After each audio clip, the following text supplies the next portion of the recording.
What do you do when the storm hits, out of nowhere, like a wave crashing into your life, and it feels like Jesus is nowhere to be found? Have you ever asked, God, where are you when I need you most?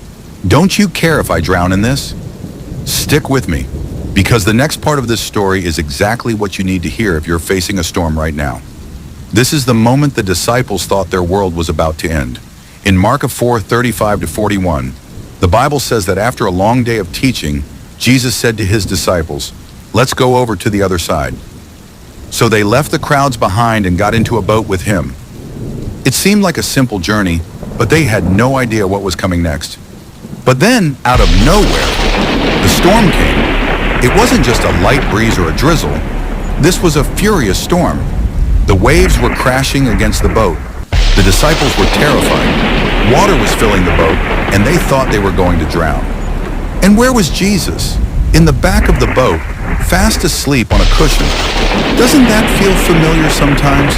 We're struggling, battling the storm of our lives, and it feels like God is silent. But in that moment of panic, the disciples cried out, "Teacher, don't you care if we drown?"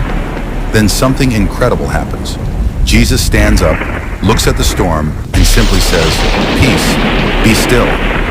And in an instant, the wind stops, the waves calm, the sea becomes as still as glass.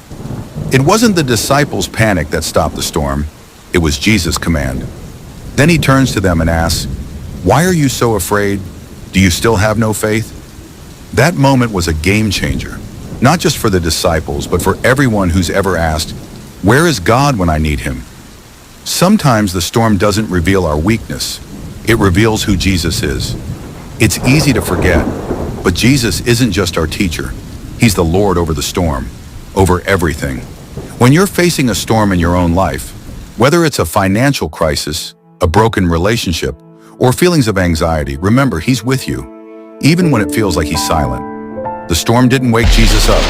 It was their cry that brought him to action, and your cry still reaches him today. So what storm are you facing? And where is your faith?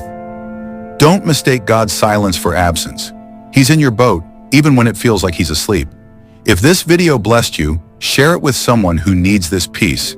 And don't forget to like, comment, and subscribe for more encouraging Bible truths that will transform your life. Remember, the storm doesn't last forever, but Jesus does.